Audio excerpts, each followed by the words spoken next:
What is up, everybody? We finally have a studio, finally got some recording equipment. We're looking good now.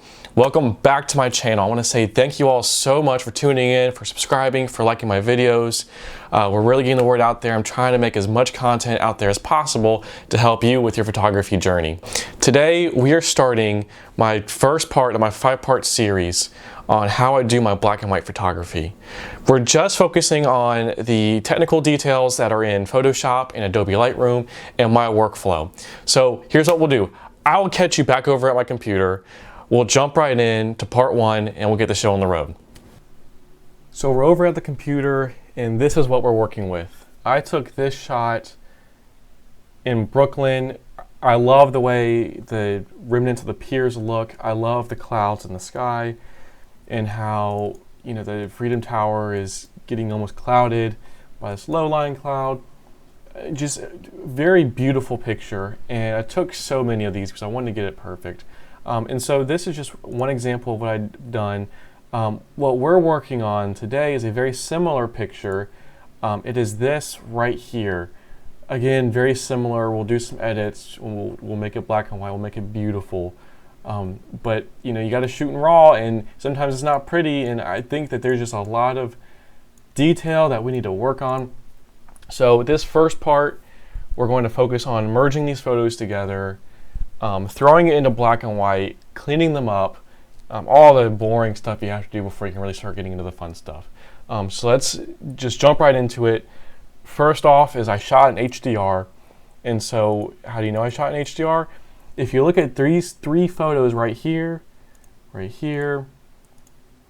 right here, they're all shot in different brackets. And so we can even see, you know, this shot at ISO 100 with my 18mm lens. Focal point was 22 at shot 1 second, and then we see, okay, 1/15 of a second, and then we see 1/4 of a second. So let's just go ahead and work on merging these together. So Shift click on all 3. We go to Photo Merge, HDR, and let Lightroom do the rest. I love it when Lightroom does this. It makes it super easy. You can just sit back and relax. Sometimes this takes a while and you're stuck there waiting and it gets kind of boring. So go have a cup of tea or coffee if it's the morning. So we have deghosting set to high. We can see that a lot was fixed. Let me just double check this and make sure if I agree with it or not. You know, I think I do. It's always the hard part, right? Because it looks a little blurry, but it really doesn't change that much.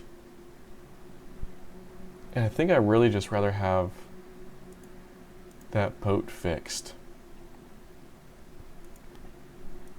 So I think what we'll do is we'll edit this water to look blurrier. It'll be a challenge, but I think we can do it because we just really don't get a whole lot of value by leaving it like that, especially with that boat being the way it is. But you know what? It can make a fun challenge. You know what? Let's just not deghost any of it. Forget what I said.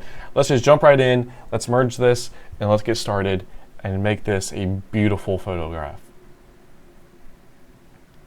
Again, it takes a minute. This time it only took a couple seconds. I just upgraded my computer, but wow, look at that. So we went from, you know, this okay exposure, this kind of dark picture, and you can't see anything in this picture, to this. Wow, this is beautiful. I mean, still kind of blurry. Actually, no, it's not beautiful yet. It's going to be beautiful. We still have some specks over here, some specks down here. We have something in my lens here that we'll fix as well. You can see a few of these birds. So, okay, let's go ahead and scroll all the way down. Let's go ahead and remove a chromatic operation. I don't really think we had much of that in this photo anyways, but we'll just remove it because why not? And then we'll correct the lens profile just like that. Straighten things up. We don't have as much, there's not a whole lot of vignetting anyways, but whatever there was, it's gone. And then upright, we'll just auto balance everything. You know what? That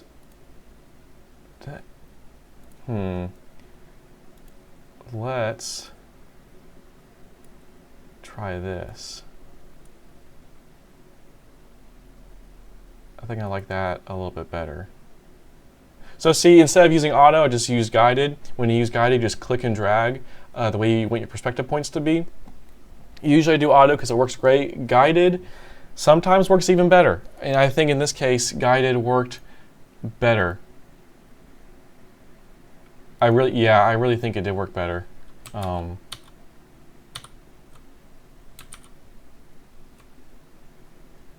like that. Okay, awesome. So when I do my black and white photos, there's a lot of really great presets out there that you can use. Presets are great, and sometimes if I'm trying to edit quickly edit photos, I use presets a lot.